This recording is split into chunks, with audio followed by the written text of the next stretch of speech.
चलिए सुनिए, इस चैप्टर में अब बस 3 टर्म बचा हुआ है। एक है इलेक्ट्रॉन आयोनाइजेशन, सॉरी, एक है आयोनाइजेशन एनर्जी, इसी को आयोनाइजेशन पोटेंशियल या आयोनाइजेशन इंथैल्पी के नाम से भी जानते हैं। ये सब एक ही बात। एक है इलेक्ट्रॉन एफिनिटी, या इसी को इलेक्ट्रॉन गेन इंथैल्पी कहते हैं। ये दूसरा टर्म बचा हुआ है। और एक तीसरा जो इस तीनों में सबसे इंपॉर्टेंट है, वो है इलेक्ट्रोनिगेटिविटी। इलेक्ट्रोनिगेटिविटी एक ऐसा टर्म है जो पूरे केमिकल बॉन्डिंग में और 12th के ऑर्गेनिक केमिस्ट्री में जम के आता है। तो ये और है सब छोटा छोटा बात, ऐसा नहीं कि बहुत बड़ा बात है, समझ में भी आपको आसानी से आ जाएगा। तो सबसे पहले हेडिंग डालेंगे आप, देखिए तो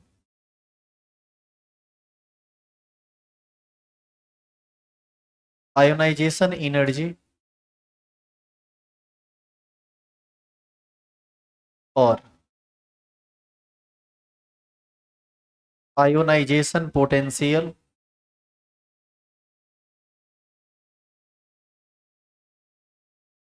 और आयोनाइजेशन इंथैल्पी।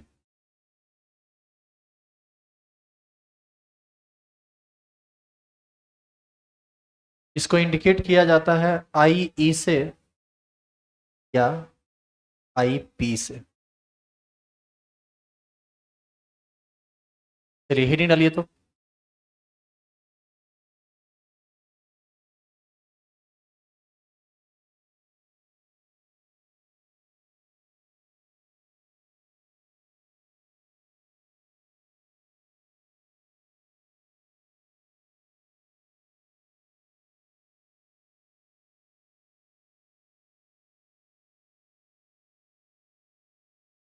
तीनों नाम आप लिख लीजिए।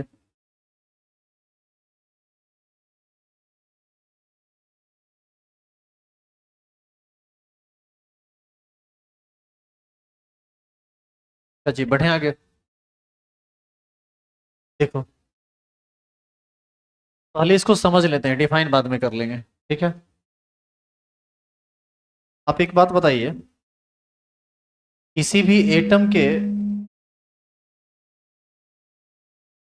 आवाज आवाज कोई बढ़ाया हो क्या तुम लोग में से?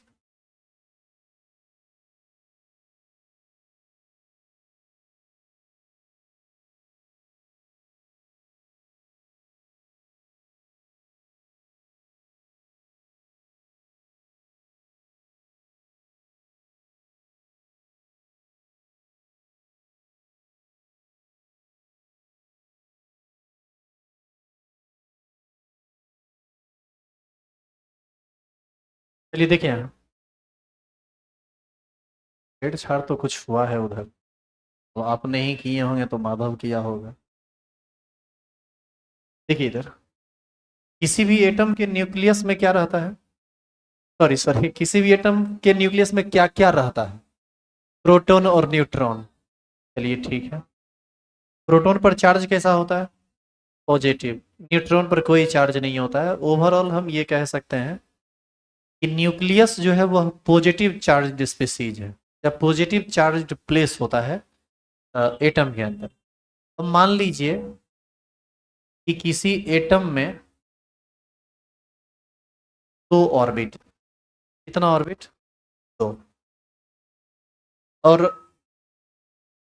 इसके फर्स्ट सेल में 2 इलेक्ट्रॉन घूम रहा है, और इसके सेकेंड सेल में मान लीजिए 6 इलेक्ट्रॉन घूम रहा है। तो 6 2 8 वाला इलेक्ट्रॉनिक कन्फिग्रेशन वाला कोई एटम है? बताइए तो ये कौन हो सकता है? ऑक्सीजन। तो निश्चित रूप से यहाँ पर टोटल प्रोटॉन भी कितने होंगे? 8। ये 8 प्रोटॉन इस 8 इलेक्ट्रॉन को बैलेंस कर रहा है इलेक्ट्रोस्टैटिक फोर्स ऑफ अट्रैक्शन से। इधर देखो ना क्या, सुनो इधर। अब आप ये बताइए कि इस न्यूक्लियस का एक अट्रैक्शन आउटर मोस्ट सेल वाले सारे इलेक्ट्रॉन पर होगा।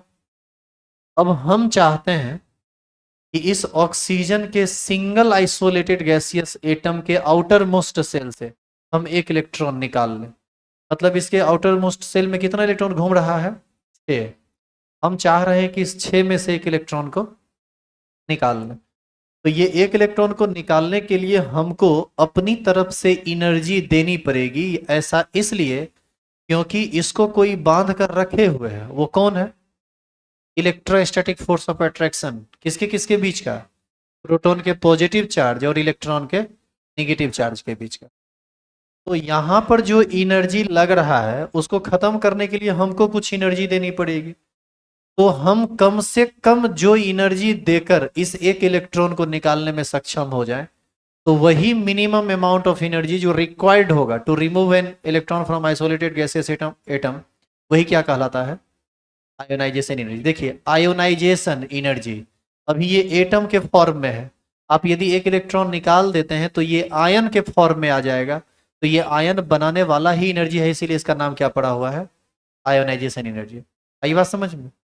तो इसको हम लोग डिफाइन कर सकते हैं, the minimum amount of energy required to remove an electron from the outermost shell of single isolated gaseous atom is called ionization energy और ionization potential। इस बात का ध्यान रखेंगे आप कि एटम हमेशा अकेला होना चाहिए, और अकेला एटम हमेशा गैसियस होता है। और आइसोलेटेड हम बोल रहे हैं, आइसोलेटेड का मतलब ही अलग, सिंगल होगा।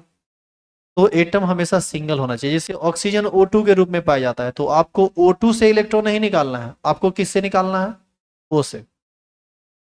तो चलिए सबसे पहले इसको हम लोग डिफाइन करते हैं, लिखेंगे the minimum amount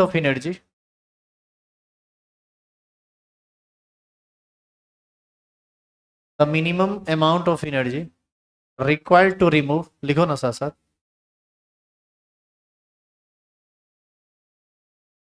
the minimum amount of energy required to remove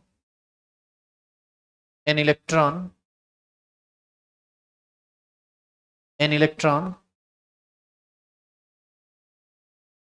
एक बार फिर से बोल रहे हैं, the minimum amount of energy required to remove an electron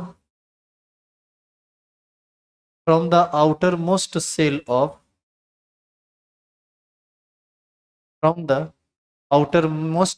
of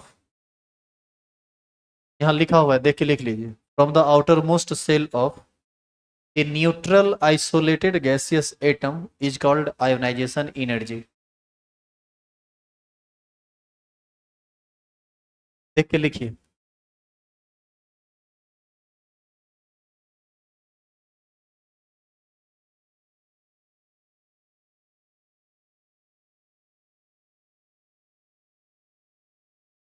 यानी किसी सिंगल आइसोलेटेड गैसियस एटम में आप कम से कम एनर्जी देकर, कम से कम जितना एनर्जी देकर आप एक इलेक्ट्रॉन को निकाल लेते हैं, वही एनर्जी उसका क्या कहलाता है? Ionization energy.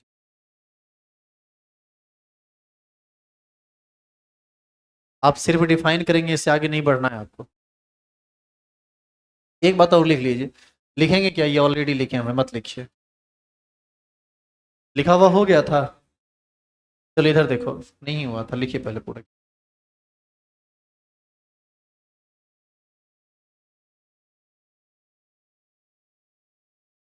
अब गर्मी तुमको कम लगेगा, क्लासरूम व्यवस्था थोड़ा सही कर दिया गया। 8 से 9 और 9 से 10, ये दो बैच ऐसा बैच था जिसमें लगता था जान निकाल देगा, गर्मी ऐसा लगता था। आपके बैच में फिर कम लगता था, चूंकि भीड़ भाड़ कम है। तो क्या लिख चुके आप यहाँ तक? सुनिए, अब मान लीजिए आप कि x कोई एलिमेंट है, x कोई एलिमेंट है, और हम चाहते हैं कि हम इसके आउटर मोस्ट सेल से एक इलेक्ट्रॉन को निकाल दें। तो बताइए कि आप जब x से एक इलेक्ट्रॉन को निकाल दीजिएगा तो ये x प्लस में कन्वर्ट कर जाएगा कि नहीं? और x प्लस में जब ये कन्वर्ट करेगा तो एक इलेक्ट्रॉन को निकालेगा तब x प्लस में कन्वर्ट करेगा। इस काम को करने के लिए आपको क्या करना पड़ेगा? अपनी ओर से उसको एनर्जी देनी पड़ेगी, चाहे हीट के रूप में दीजिए, इलेक्ट्रिसिटी के रूप में दीजिए, यूवी लाइट के रूप में दीजिए, जैसे देना है आपको एनर्जी उसको देना पड़ेगा। तो आप यहाँ पर एनर्जी दे रहे हैं, तो ये जो एनर्जी है, ये एनर्जी ही क्या कहलाएगा? Ionization energy. ये किसी का ज़्यादा होगा, किसी का कम होगा। कोई आसानी से इलेक्ट्रॉन को छोड़ देगा, कोई आसानी से इलेक्ट्रॉन को नहीं छोड़ेगा। जैसा अट्रैक्शन होगा उतना ज़्यादा एनर्जी होगा। तो इसी में पीरियडिक टेबल का एक ट्रेंड बनेगा कि ऊपर से नीचे जाने पर बढ़ेगा घटेगा, वो सब इसमें आपको समझाया जाएगा। चलिए एक चीज़ बताइए आप कि यहाँ पर हम इसको E1 लिखते हैं और E1 को लिखते हैं फर्स्ट आयोनाइजेशन एनर्जी। अब देखिए अब हम क्या करेंगे, अब जो X प्लस है उस X प्लस से हम एक और चाहते हैं हम इलेक्ट्रॉन निकालें। अब बताओ X प्लस यदि एक और इलेक्ट्रॉन को निकाल दे तो आपको ऐसा नहीं लगता है कि ये X2 प्लस में कन्वर्ट कर जाएगा? हाँ या ना? ऐसी स्थिति में ये कितना इलेक्ट्रॉन रिलीज किया? दो नहीं, एक, क्योंकि एक तो पहले ही रिलीज कर चुका है। X प्लस तो पहले से है ना, X2 प्लस हुआ तो एक ही इलेक्ट्रॉन यहाँ निकला होगा। तो ये भी निकला होगा, तो ये कब निकला होगा? जब आप इसको एनर्जी दिए होंगे, एक्स्ट्रा एनर्जी अपनी तरफ से। इसको हम कहते हैं E2, और यहाँ E2 को क्या बोलेंगे? Second ionization energy.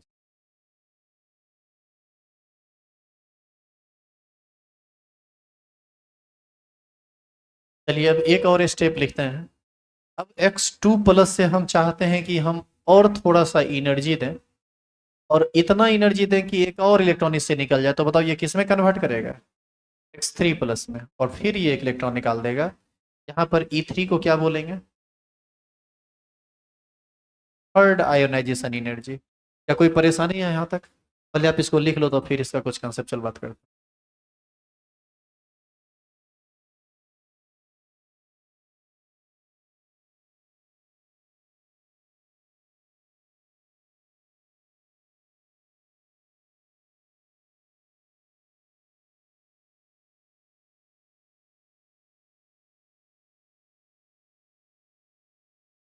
हो सकता है सोमवार से आप लोग का नया चैप्टर स्टार्ट हो जाए, केमिकल बॉन्डिंग। कल चैप्टर समाप्त हो जाना चाहिए। हो जाना चाहिए क्या? कर देंगे आज, ये पढ़िए, थोड़ा तेजी में खींचेंगे इसको।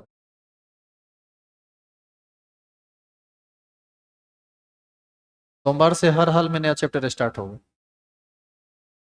केमिकल बॉन्डिंग को थोड़ा ढंग से पढ़िएगा, क्योंकि पूरे 11th और 12th में सबसे इंपॉर्टेंट चैप्टर होता है केमिकल बॉन्डिंग। हर चैप्टर में केमिकल बॉन्डिंग का कंसेप्ट आता है, सब आता है।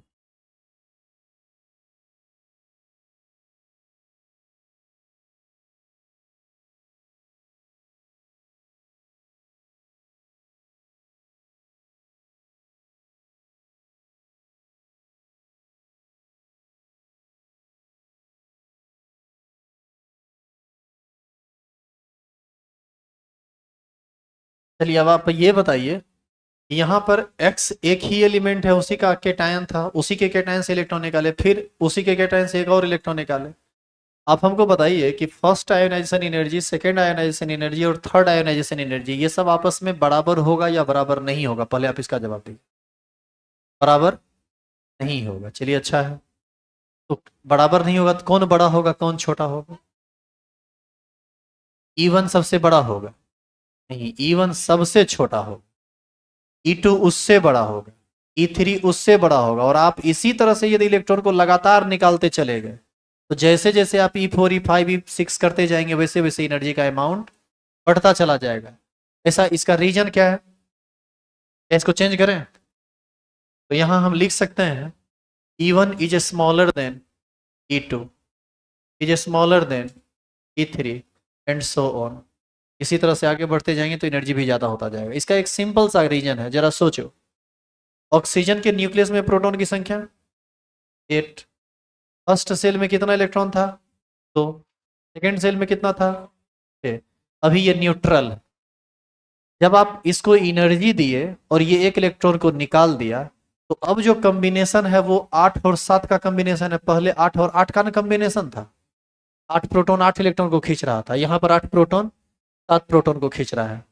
अब यहाँ पर जब आप एक इलेक्ट्रॉन को और निकालना चाहते हैं, जैसे अब बचा 2 और यहाँ बचा 5, लेकिन प्रोटॉन की संख्या तो अभी भी उतने हैं। तो आपको ऐसा नहीं लगता है कि पहले जितना अट्रैक्शन हो रहा होगा, एक इलेक्ट्रॉन निकालने के बाद ये अट्रैक्शन और ज्यादा बढ़ गया होगा, क्योंकि इलेक्ट्रॉन की संख्या घट रही है? तो ऐसी स्थिति में पहले से ज्यादा एनर्जी देना पड़ेगा दूसरे इलेक्ट्रॉन को निकालने के लिए, और यदि आप दूसरा इलेक्ट्रॉन निकाल दिए तो अब इसका कॉम्बिनेशन हो गया 2 और 4। अब बताइए, अब हम फिर चाहते हैं कि एक इलेक्ट्रॉन निकाल दें, तो अब तो ये 8 प्रोटॉन 6 इलेक्ट्रॉन को खींच रहा है, तो और ज्यादा टाइटली बॉन्डेड हो गया होगा। तो ऐसी स्थिति में तीसरा बार आपको और ज्यादा एनर्जी देना पड़ेगा तीसरा बार निकालने के लिए। इसीलिए फर्स्ट आयोनाइजेशन एनर्जी हमेशा छोटा मतलब कम होता है, इससे सेकंड छोटा होता है। और से मतलब जैसे जैसे आप आगे बढ़ते जाएंगे वैसे वैसे ये आयोनाइजेशन पोटेंशियल बढ़ता जाएगा। क्लियर है ये?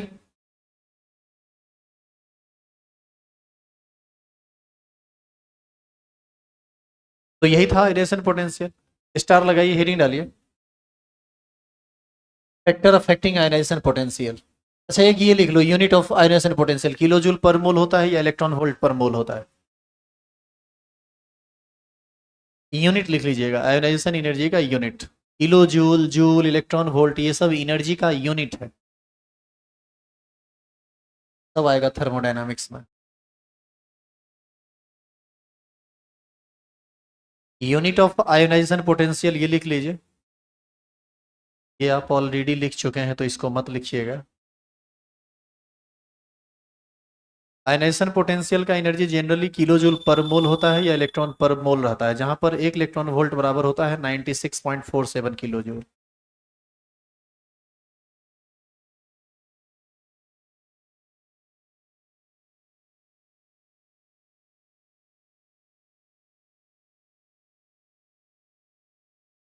अगला हेडिंग डालेंगे, फैक्टर अफेक्टिंग आयनाइजेशन पोटेंशियल या आयनाइजेशन एनर्जी। स्टार लगाइए, हेडिंग डालिए। और इस सब में कुछ ज़्यादा है नहीं, इसमें मात्र एक टॉपिक है जो थोड़ा ज़्यादा कंसेप्चुअल है, तो आप हेडिंग डालिए और समझते जाइए क्या है ये।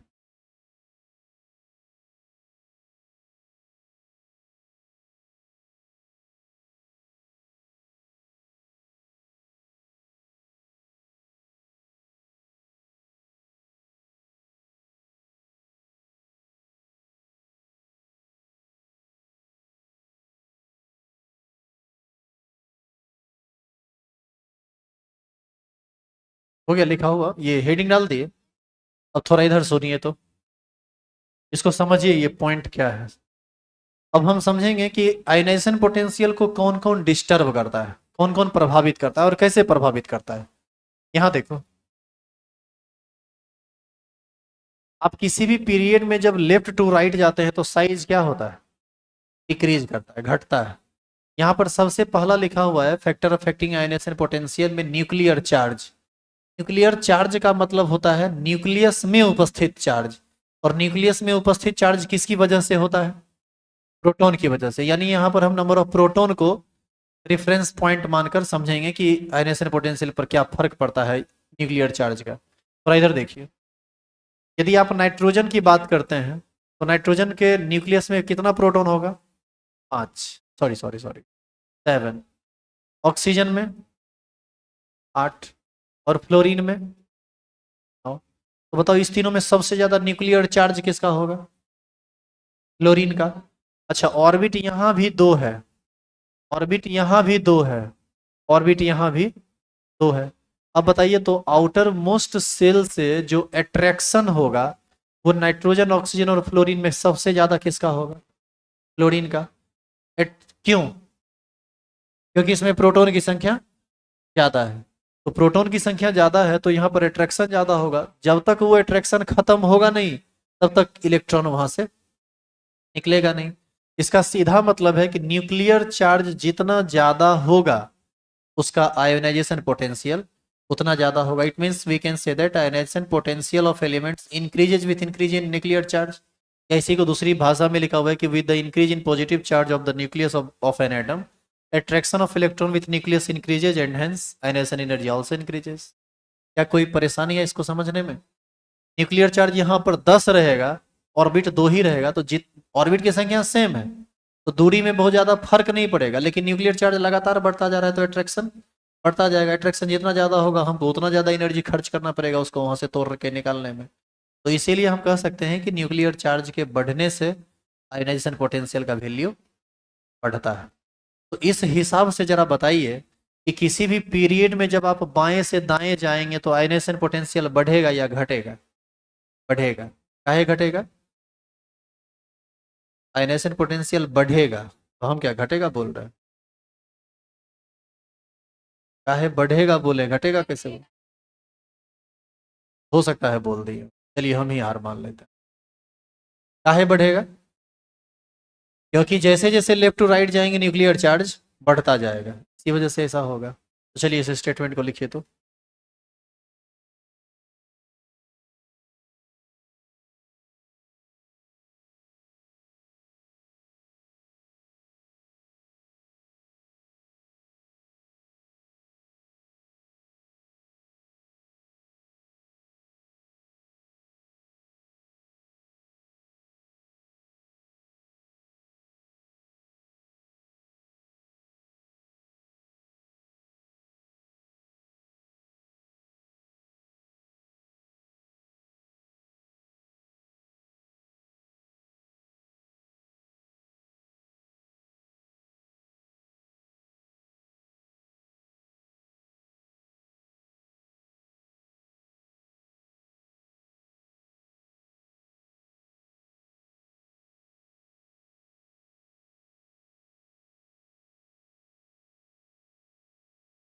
इसमें जो दूसरा फैक्टर है वह है एटॉमिक साइज।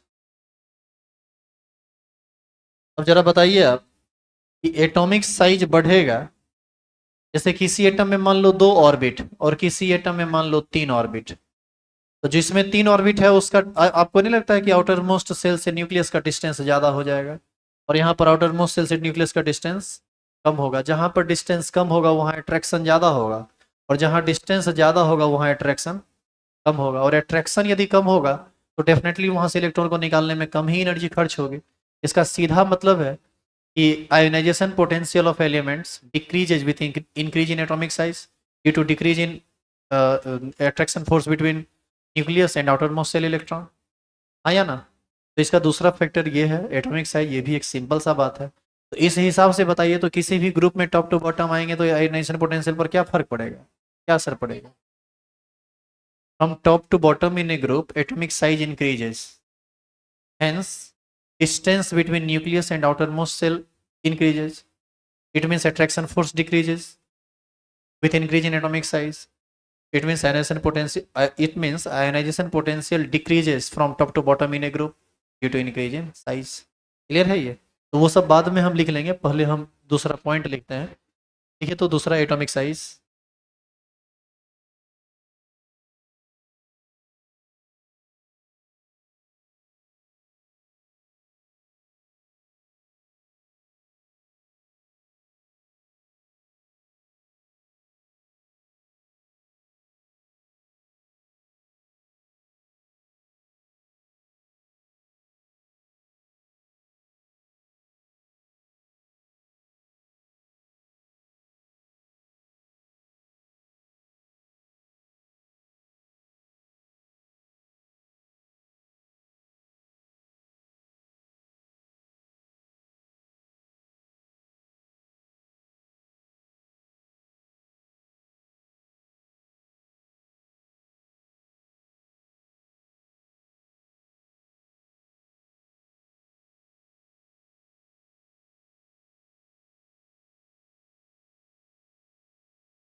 इधर से देखने में दिक्कत होता है क्या तुम लोग को? थोड़ा इधर खिसक जाओ।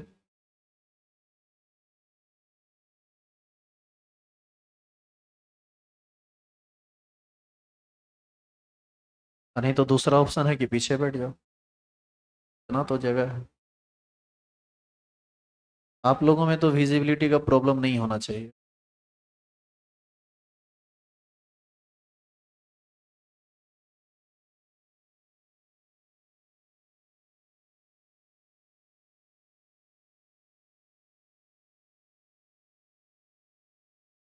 हो गया, चेंज करें इसको। इसका तीसरा है स्क्रीनिंग इफेक्ट और सील्डिंग इफेक्ट। ये थोड़ा टफ है, ये आपको थोड़ा समझना पड़ेगा ढंग से।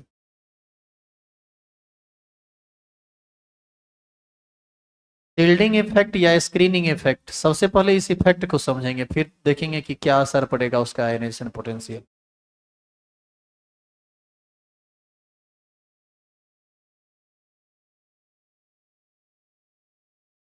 क्या लिखें आगे?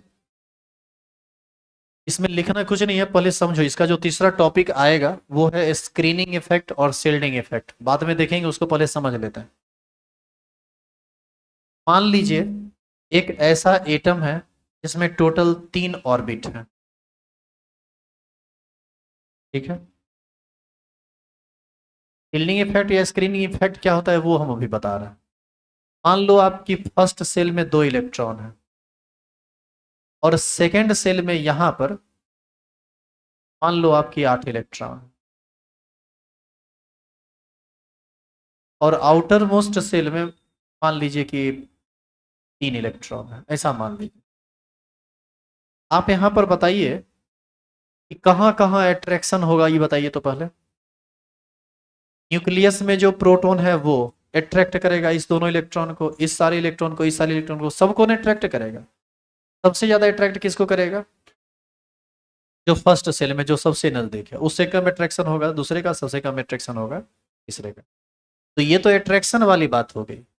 यहाँ पर एक रिपल्सन भी होता है, और जानते हैं रिपल्सन कहाँ से कहाँ होता है? अब बताइए कि ये है आउटर मोस्ट सेल और ये है इनर सेल, या इसी को हम लोग कहते हैं पेनल्टीमेट सेल। अब बताइए यहाँ का प्रोटॉन जो पॉजिटिव चार्ज है वो निगेटिव चार्ज को अट्रैक्ट कर लेता है, और यहाँ पर जो निगेटिव चार्ज है इस निगेटिव चार्ज के साथ क्या वो कुछ नहीं करेगा? वो रिपल्सन करेगा वहां, क्योंकि सेम नेचर का चार्ज एक दूसरे को क्या करता है? रिपेल करता है।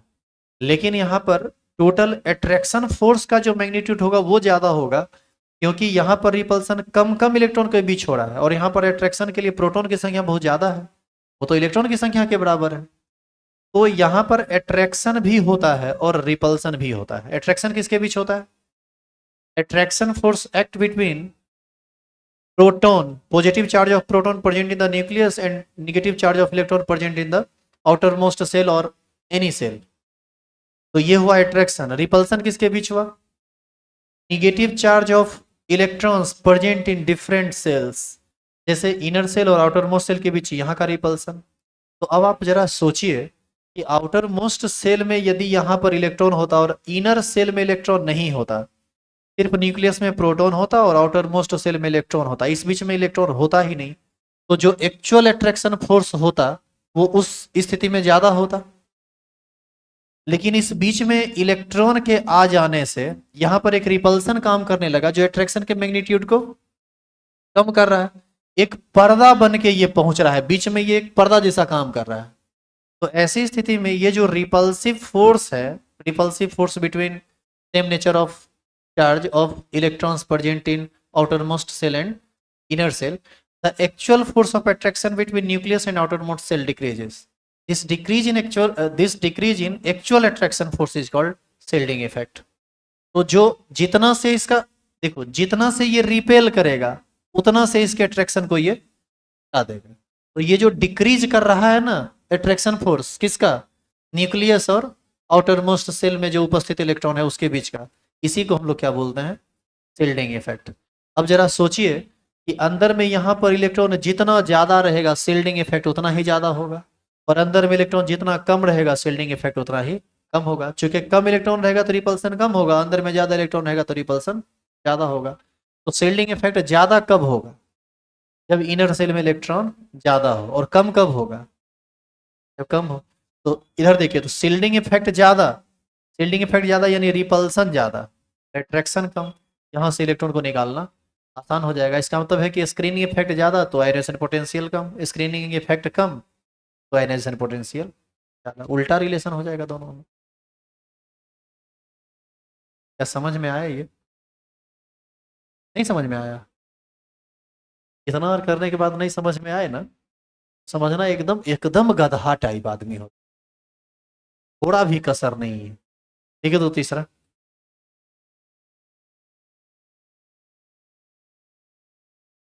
देखिए, स्क्रीनिंग इफेक्ट और शील्डिंग इफेक्ट।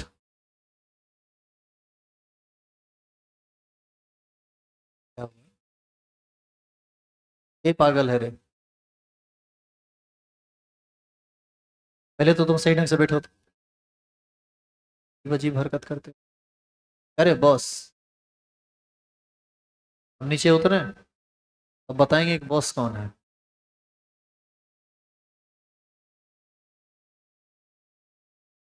तुमको पढ़ाई लिखाई से मतलब नहीं है झूठे पढ़ते लिख खाली लिखते हैं। ठीक है। एडमिशन करवा लिया? अरे अभी तक एडमिशन नहीं करवाया? कौन कौन है रे? खड़ा हो एडमिशन जो जो नहीं करवाया, खड़े हो तो पहले। खड़े होइए आप सभी लोग जो जो एडमिशन नहीं करवाए। तो पढ़ाने के धुन में ये सब भूल ही जाते हैं कि एडमिशन हुआ है कि नहीं। इसमें दो तीन लोग नए दिख रहे हैं, आप बैठ जाइए, आप भी बैठ जाइए। येलो टी शर्ट, आप भी बैठ जाओ।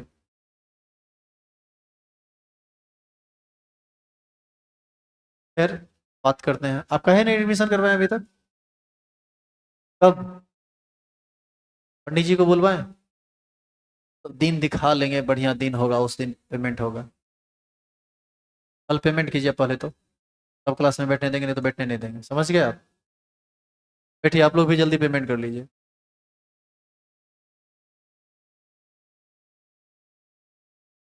रुको कल से चेक करवाते हैं। आप सभी लोग जिनका जिनका एडमिशन हुआ है, सब लोग अपना अपना आइडेंटिटी पेज लाइए तो।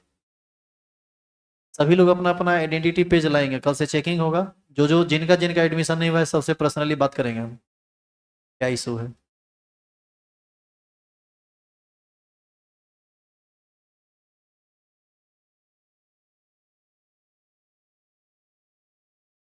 जैसे देखो, रुपया नहीं दे ले रहोगे तो पढ़ने में मन नहीं लगेगा। ये साइकोलॉजी होता है। रुपया दे देने के बाद खूब मन लगता है पढ़ने में। नहीं विश्वास है तो तुम दे के देखो, प्रैक्टिकली समझ में आ जाएगा। ऐसे भी रुपया तो आपको जमा करना पड़ेगा ना, बार बार ये सब हम बोलेंगे नहीं, हम तो सीधे बाहर कर देंगे, जिस दिन हम एक्टिव हो जाएंगे उस दिन बाहर कर देंगे। एक टीचर होकर हम आपसे रोज का रोज, भिखारी हम थोड़े हैं जो आपसे रुपया हम मांग दे रहे हैं। हम काम कर रहे हैं आपके साथ, उसका आपको रुपया देना है। इसमें इतना नौटंकी का क्या बात है? वैसा भी नहीं है कि फीस बहुत ज्यादा है तो हमारा घर लिखवाने की बात चल रही है।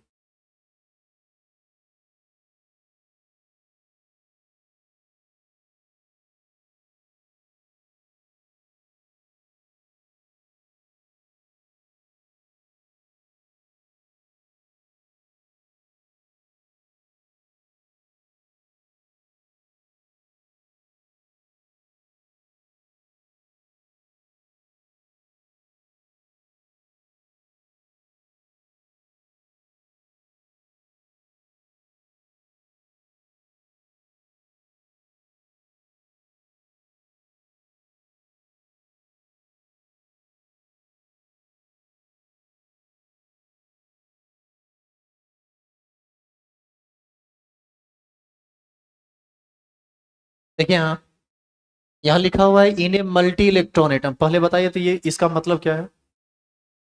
और ये लिखा हुआ क्यों है? मल्टी इलेक्ट्रॉन का मतलब जहां पर बहुत सारे इलेक्ट्रॉन हो। एक होता है मोनो इलेक्ट्रॉन सिस्टम, जहां पर केवल एक इलेक्ट्रॉन है। एक इलेक्ट्रॉन होगा तो वहां कहाँ से शिल्डिंग इफेक्ट आएगा? शिल्डिंग इफेक्ट के लिए बहुत सारा इलेक्ट्रॉन चाहिए। In a multi-electron atom, the electron of outermost cell are attracted by nucleus, and these electrons are also repelled by inner cell electrons. So the actual attraction force between nucleus and outermost cell electron decreases due to repulsive force between outermost cell electron and inner cell electron. This decrease in attraction force is called screening effect और shielding effect. वही सारा बात लिखा हुआ है। इसमें सिर्फ एक पॉइंट लिखा हुआ नहीं है जिसको हम लोग एरो देके लिख लेते हैं। पहले आप यहाँ तक पहुंचे।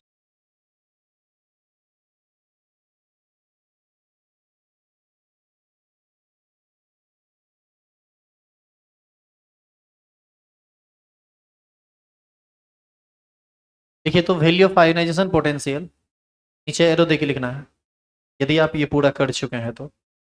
Value of ionization potential decreases with increase in shielding effect, screening effect. Value of ionization potential decreases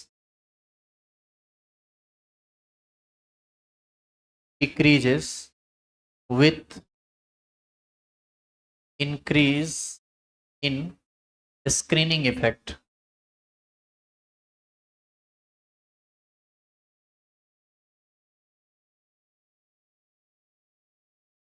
तो ये था इसका तीसरा कारण। आएंगे अब चौथा पर। देखिए तो 4 नंबर इलेक्ट्रॉनिक कन्फिग्रेशन।